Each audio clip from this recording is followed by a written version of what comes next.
안녕하세요, 기계자동차 학생 여러분. 우리는 동역학이라는 거대한 바다를 항해하기 위한 특별한 도구 상자를 하나씩 열어보려고 합니다. 우리가 공부할 핵심 주제는 바로 질점의 운동학입니다. 물체가 어떻게 움직이는지 그 기하학적인 관계를 파악하는 것이 목표죠.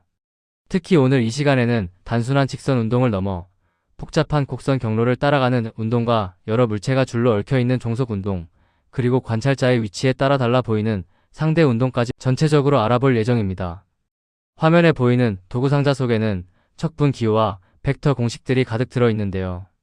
처음에는 이 수식들이 조금 낯설고 어렵게 느껴질 수 있지만 저와 함께 하나씩 꺼내 쓰다 보면 어느새 복잡한 역학 문제도 척척 풀어내는 자신을 발견하게 될 거예요.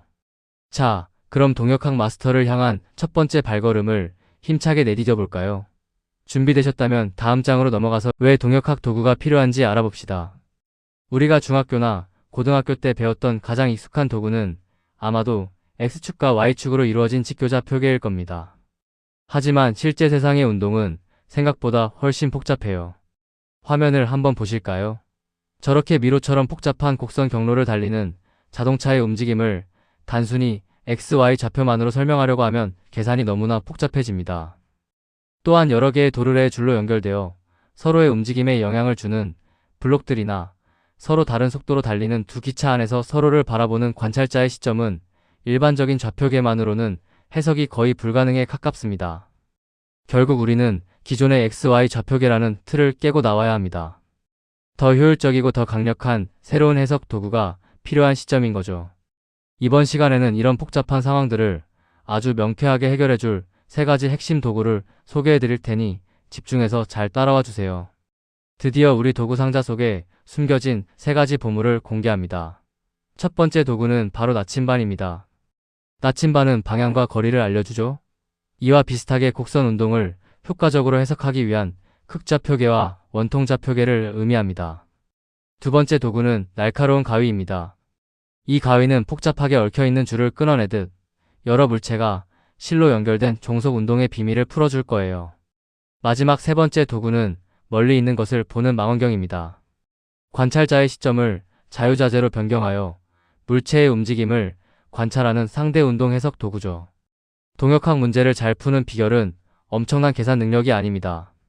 바로 지금 눈앞에 놓인 상황이 어떤 상황인지 파악하고 이 세 가지 도구 중 어떤 것을 꺼내야 할지 정확히 판단하는 것입니다. 이제부터 이 도구들을 하나씩 직접 사용해 보면서 그 강력한 위력을 실감해 보도록 하겠습니다. 첫 번째 도구인 나침반, 즉 극좌표계를 꺼내봅시다. 우리가 흔히 쓰는 XY 좌표 대신 여기서는 R과 세타라는 두 가지 정보를 사용합니다. R은 원점 O에서 물체까지의 직선 거리를 나타내고 세타는 기준선으로부터 얼마나 회전했는지를 나타내는 각도입니다. 이 두 정보를 결합하면 위치 벡터 R을 정의할 수 있는데요. 수식으로 표현하면 위치 벡터 R은 거리 아래 반경 방향의 단위 벡터인 이 R을 곱한 것과 같습니다. 여기서 이 R은 원점에서 물체를 향해 뻗어나가는 방향을 가리키는 크기가 1인 화살표라고 생각하시면 돼요. 자동차가 원을 그리며 돌거나 인공위성이 지구 주위를 돌 때처럼 회전 중심이 분명한 운동에서는 이 극좌표계를 사용하는 것이 XY 좌표계보다 수천 배는 더 편리합니다. 거리가 변하는지 아니면 각도만 변하는지만 체크하면 물체의 위치를 아주 정확하게 묘사할 수 있기 때문이죠. 이 간단한 시작이 어떻게 복잡한 속도와 가속도 공식으로 이어지는지 계속해서 살펴봅시다. 자, 이제 극좌표계의 핵심 비결을 아주 자세히 들여다볼 시간입니다. 직교좌표계와 가장 큰 차이점은 바로 단위 벡터의 방향이 고정되어 있지 않다는 점이에요. 물체가 움직이면 반경 방향인 이 R과 회전 방향인 이 세타도 함께 움직입니다. 화면의 공식을 보세요. 이 R의 미소 변화량인 DR은 세타의 미소 변화량인 D세타의 회전 방향 단위 벡터인 E세타를 곱한 것과 같습니다. 반대로 회전 방향 단위 벡터의 변화인 D2세타는 마이너스 D세타의 ER 팩터를 곱한 형태가 되죠. 이 말은 즉 시간이 흐름에 따라 우리가 기준 삼는 화살표의 방향 자체가 변한다는 뜻입니다. 이 미세한 변화들을 놓치지 않고 수학적으로 잘 정리해야만 우리가 앞으로 보게 될 복잡한 속도와 가속도 공식을 제대로 이해할 수 있습니다. 돋보기로 보듯 아주 세밀한 변화까지 잡아내는 것, 이것이 바로 동역학적 사고의 시작입니다. 이제 드디어 시험에 단골로 등장하는 마법의 공식을 소개합니다. 먼저 속도 벡터 V는 r 도트 곱하기 2r 더하기 r 곱하기 세타 도트 곱하기 2세타로 표현됩니다.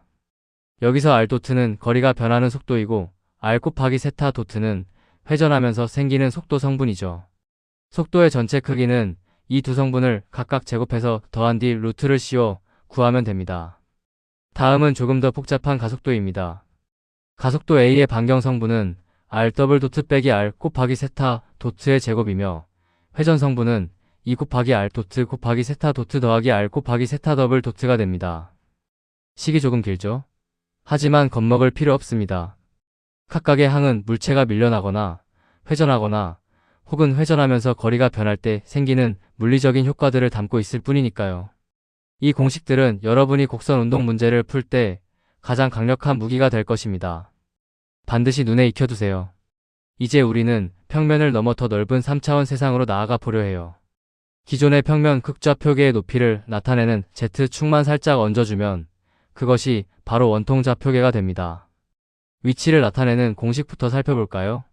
위치 벡터 rp는 반지름 아래 반경 방향 단위 벡터 2r을 곱한 것과 높이 z의 수직 방향 단위 벡터 2z를 곱한 것을 더해준 것과 같아요.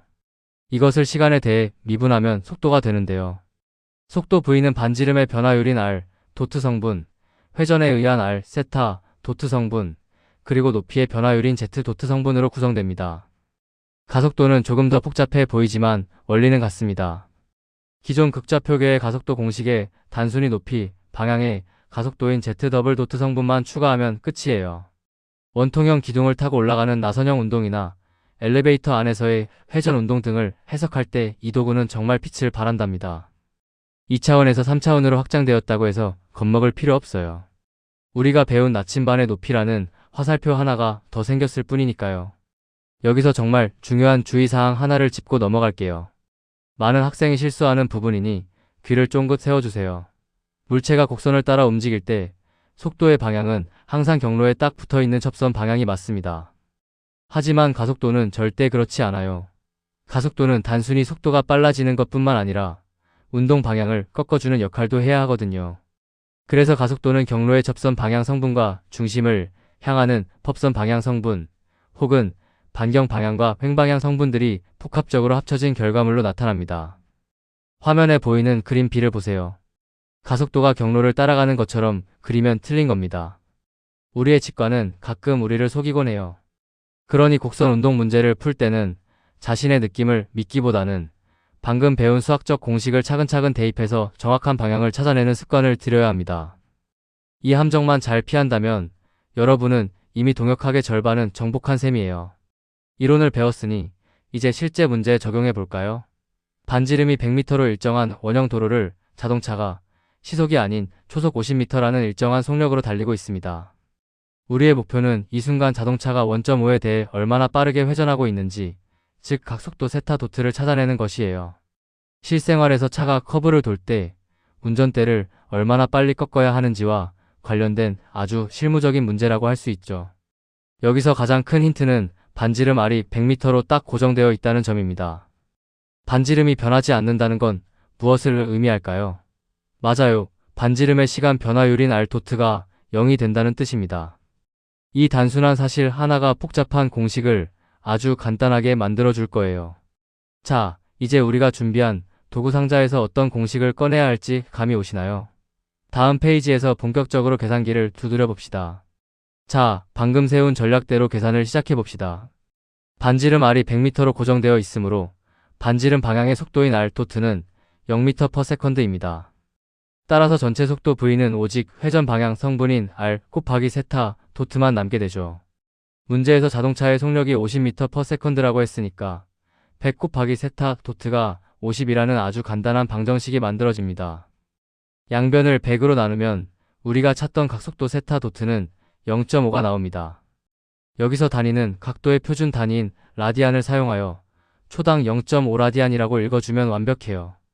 복잡해 보이던 곡선 주행 문제도 R 도트가 0이라는 사실을 파악하고 공식을 적용하니 순식간에 풀렸죠. 이것이 바로 적절한 도구를 사용하는 힘입니다. 이 기세를 몰아 조금 더 복잡한 3차원 문제도 한번 도전해 볼까요? 이번에는 원통형 피탈면을 따라 나선형으로 내려오는 나무 상자의 운동을 분석해 보겠습니다. 이번 문제는 위치 정보들이 시간 t에 대한 함수로 아주 친절하게 주어져 있네요. 반지름 r은 1m로 일정하고 회전 각도 세타는 시간의 세제곱에 비례하며 높이 z는 시간의 제곱에 1을 곱한 만큼 변하고 있습니다. 우리가 구해야 할 것은 정확히 2초가 되는 순간 이 상자의 속도와 가속도가 얼마나 큰지 그 크기를 구하는 것입니다. 3차원 운동이라 막막해 보일 수 있지만 사실 방법은 아주 정해져 있어요. 주어진 식들을 시간에 대해 한 번 미분하면 속도 성분을 알 수 있고 두 번 미분하면 가속도 성분을 얻을 수 있습니다. 미분이라는 칼을 들고 이 함수들을 요리해서 원통좌표계 공식이라는 그릇에 담기만 하면 됩니다. 자, 연필을 잡고 직접 미분을 시작해볼 준비 되셨나요?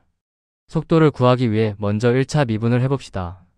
시간 t가 2초인 순간을 기준으로 계산할게요. 반지름 r은 1로 일정하니까 r 도트는 0m/s입니다. 세타를 미분하면 3 곱하기 t의 제곱이 되는데 여기에 2초를 대입하면 12가 되죠. 그래서 회전속도 v세타는 반지름 1 곱하기 12를 해서 12m/s가 나옵니다. 마지막으로 높이 z를 미분하면 4 곱하기 t가 되고 2를 대입하면 8m/s가 되네요.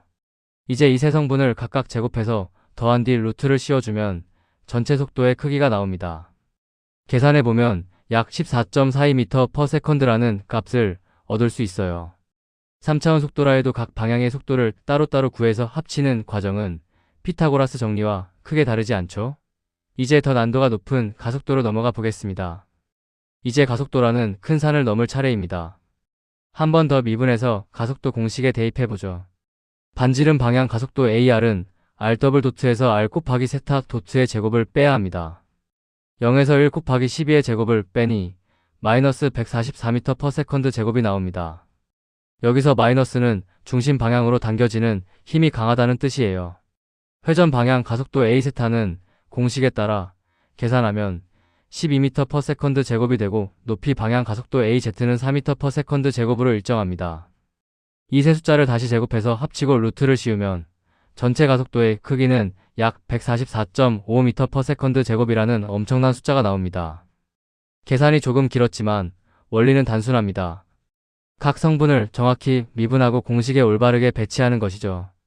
이렇게 우리는 나침반 도구를 이용해 복잡한 3차원 나선 운동까지 완벽하게 정복했습니다. 이제 두 번째 도구인 가위를 꺼낼 시간입니다. 우리가 다룰 주제는 종속 운동인데요. 제목 그대로 한 물체의 움직임이 다른 물체의 움직임에 종속되어, 즉 얽매여 있는 경우를 말합니다. 화면을 보세요. 블록 A와 B가 줄 하나로 연결되어 있다면 A가 아래로 내려갈 때 B가 가만히 있을 수 있을까요? 절대 그럴 수 없죠. A가 움직이는 만큼 B도 어딘가로 움직여야만 합니다. 이 끈끈한 관계를 풀어내는 열쇠는 바로 줄의 전체 길이가 항상 일정하다는 구속 조건입니다. 줄이 끊어지거나 늘어나지 않는 이상 모든 부분의 길이를 더한 합은 상수 L로 고정됩니다.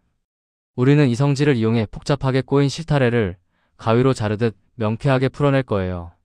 자, 줄의 길이를 어떻게 수학적인 식으로 바꿀 수 있을지 다음 장에서 구체적으로 확인해 봅시다. 줄의 길이에서 어떻게 속도를 찾아낼까요? 비밀은 바로 미분에 있습니다. 먼저 줄의 전체 길이를 나타내는 방정식을 세웁니다. 예를 들어 A의 위치 SA와 B의 위치 SB, 그리고 도르래에 걸친 고정된 길이를 다 더하면 전체 길이 L이 된다고 해봅시다. 이 식을 시간에 대해 한번 미분하면 어떻게 될까요? 상수는 미분하면 0이 되기 때문에 A의 속도 VA와 B의 속도 VB를 더하면 0이라는 아주 깔끔한 속도 관계식이 나옵니다. 즉, A의 속도는 B의 속도와 크기는 같고 방향만 반대라는 뜻이죠. 한 번 더 미분하면 가속도 역시 서로 반대 방향으로 같은 크기를 가진다는 것을 알 수 있습니다. 줄의 길이라는 변하지 않는 사실에서 시작해 미분이라는 도구를 거치면 눈에 보이지 않던 물체들 사이의 속도와 가속도 연결고리가 선명하게 드러나게 됩니다. 도르래가 여러 개 나오면 조금 더 주의가 필요해요. 이번 그림을 자세히 보시면 블록 B는 한 가닥이 아니라 두 가닥의 줄에 의해 지탱되고 있습니다. 이럴 때는 위치 방정식을 세울 때 B의 위치 SB를 두 번 더해줘야 합니다. 즉, SA 더하기 2 곱하기 SB는 전체 길이 L이라는 식이 만들어지는 것이죠. 이걸 미분하면 VA 더하기 2 곱하기 VB는 0이 됩니다. 결과적으로 A의 속도는 B의 속도보다 2배나 빠르다는 결론에 도달하게 되죠. 여기서 가장 중요한 포인트는 줄이 몇 가닥으로 물체를 끌어당기고 있는지를 정확히 파악하는 것입니다. 가닥수만 잘 세워도 종속 운동 문제의 90%는 푼 것이나 다름없어요. 도르래가 복잡해 보인다고 겁먹지 말고 물체에 연결된 줄이 몇 줄인지 눈을 크게 뜨고 확인해 보세요. 여기서 아주 중요한 꿀팁 하나를 드릴게요. 바로 기준선, 즉 데이텀을 어디로 잡느냐의 문제입니다. 기준선은 우리가 길이를 재기 시작하는 0점과 같아요. 화면 왼쪽처럼 기준선을 위쪽에 잡고 아래 방향을 플러스로 정하면 물체가 내려갈 때 속도가 플러스로 나옵니다. 하지만 오른쪽처럼 기준선을 아래에 잡고 위 방향을 플러스로 정하면 같은 움직임이라도 식의 부호가 완전히 반대로 바뀌게 되죠. 물리학에서 숫자의 크기만큼 중요한 것이 바로 방향을 나타내는 부호입니다. 기준선을 한번 정했다면 문제를 다 풀 때까지 그 일관성을 유지하는 것이 실수를 줄이는 비결이에요. 자기만의 편한 기준을 정하되 중간에 마음을 바꾸면 계산 결과가 엉망이 될 수 있으니 주의하세요. 일관성 있는 기준선 설정, 이것이 고수와 하수를 가르는 한 끗 차이입니다. 자, 이제 가위 도구의 끝판왕 문제를 만나볼까요? 도르래가 무려 3개나 있고 줄도 복잡하게 얽혀있는 시스템입니다. 현재 블록 A가 아래 방향으로 초속 5m라는 일정한 속력으로 내려가고 있어요. 이때 블록 B는 과연 어느 방향으로 얼마나 빠르게 움직일까요? 눈으로만 봐서는 B가 위로 갈지 아래로 갈지, 더 빠를지 느릴지 짐작하기 어렵습니다. 하지만 우리에게는 가위 도구가 있죠. 가장 먼저 해야 할 일은 전체 줄의 길이를 하나의 방정식으로 표현하는 것입니다. 복잡해 보이는 줄들을 A의 위치와 B의 위치라는 단 2개의 변수로 요약해보는 거죠. 엉킨 실타래를 한 올씩 풀어나가는 마음으로 다음 단계에서 식을 세워보겠습니다. 이제 눈을 크게 뜨고 줄의 가닥수를 세워봅시다. 블록 B를 지탱하며 천장까지 연결된 줄을 보니 하나, 둘, 셋, 총 3가닥이 B의 움직임에 관여하고 있네요. 반면 블록 A는 단순하게 한 가닥의 줄 끝에 매달려 있습니다. 따라서 이 시스템의 전체 줄 길이를 식으로 나타내면 A의 위치 SA에 B의 위치 SB를 3번 더해주고 고정된 나머지 길이들을 더한 것이 전체 길이 L이 됩니다. 이 식이 바로 이 시스템을 지배하는 구속 방정식이에요. 도르래가 아무리 많아도 결국 물체를 직접 끌어당기는 줄이 몇 개인지만 찾으면 끝입니다.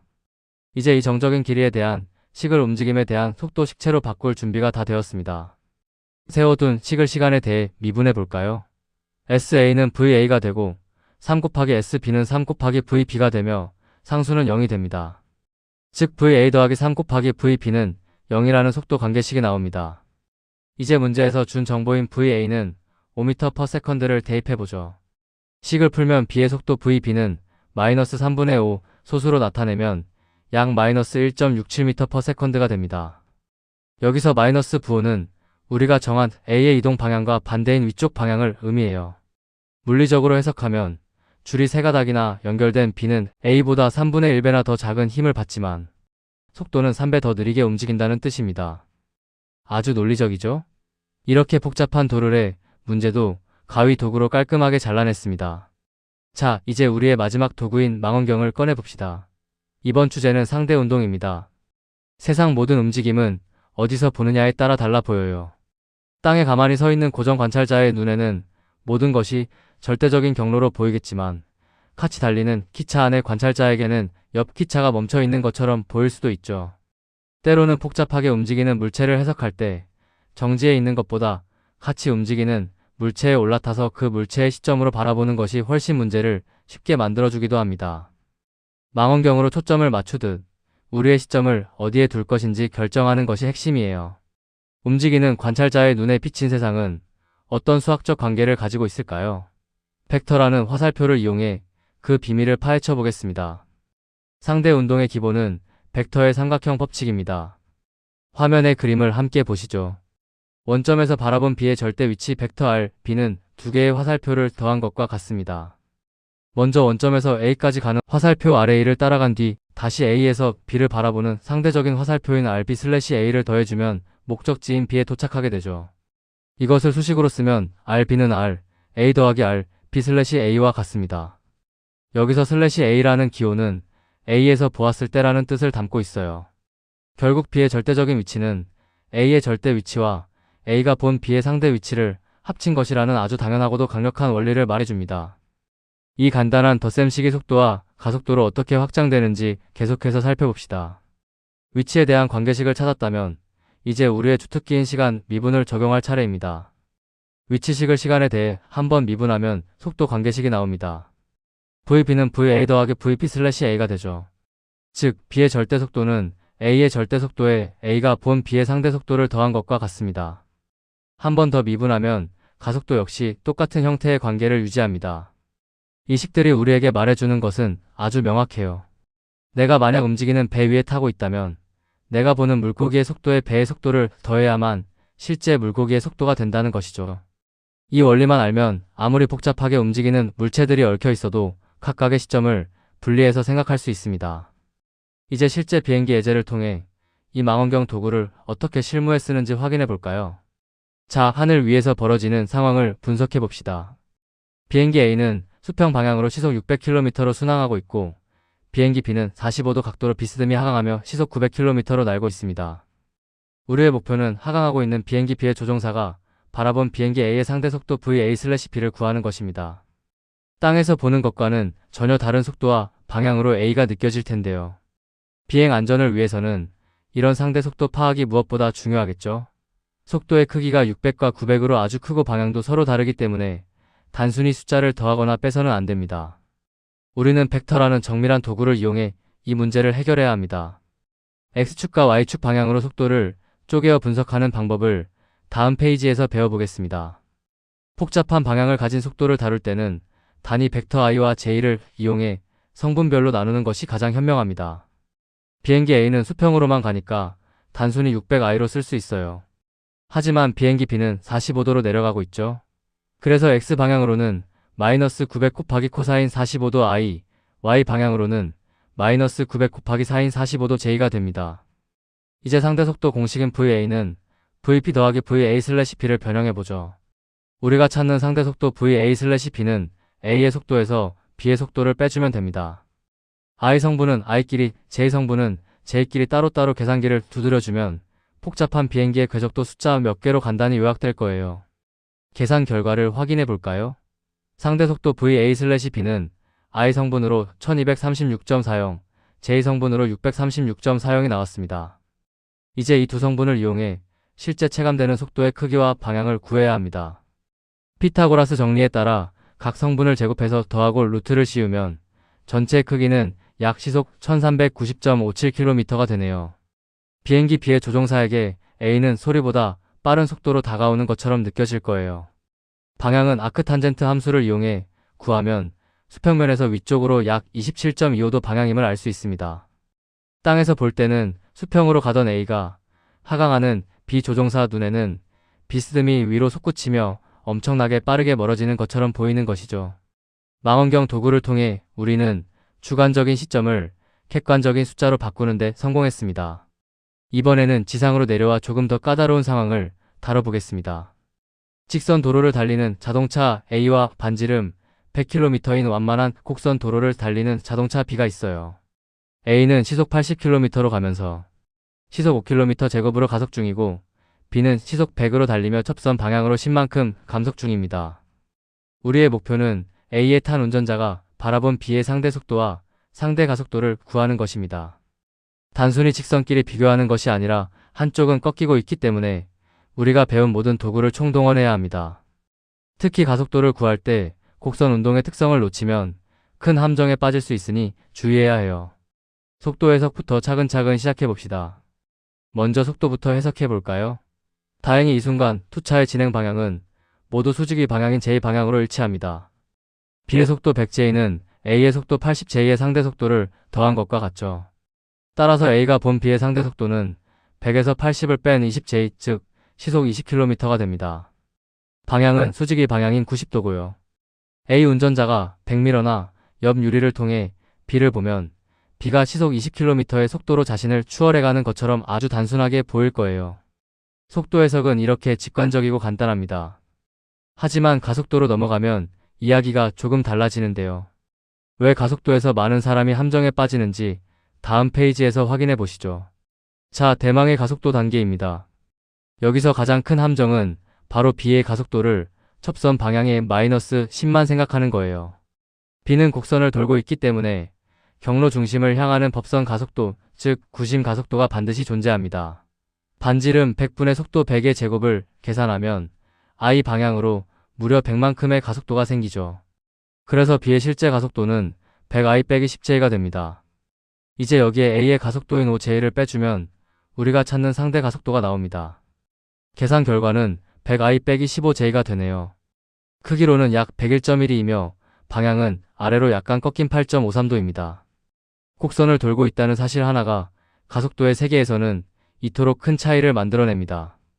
식관에 속지 말고 반드시 공식에 따라 모든 성분을 챙기는 것 잊지 마세요. 긴 여정을 함께 달려오신 여러분, 정말 고생 많으셨습니다. 오늘 우리는 질점의 운동학을 정복하기 위한 3가지 핵심 도구를 모두 섭렵했습니다. 첫 번째, 나침반인 극좌표계와 원통좌표계로 복잡한 곡선 운동을 해석하는 법을 배웠죠. 두 번째, 가위로 줄의 전체 길이를 이용해 얽혀있는 물체들의 관계를 풀어내는 종속 운동을 공부했습니다. 마지막으로 망원경을 통해 관찰자의 시점을 바꾸어 벡터 합으로 계산하는 상대 운동까지 마스터했습니다. 이제 여러분 앞에는 어떤 복잡한 동역학 문제가 나타나더라도 당황하지 마세요. 조용히 여러분의 마음속 도구 상자를 열고 지금 이 상황에 나침반이 필요한지 가위나 망원경이 필요한지만 결정하면 됩니다. 배운 내용을 복습하며 직접 문제를 풀어본다면 그 도구들은 여러분의 손에 더욱 익숙해질 것입니다. 여러분의 공학적 성장을 응원하며 저는 다음 강의에서 뵙겠습니다. 감사합니다.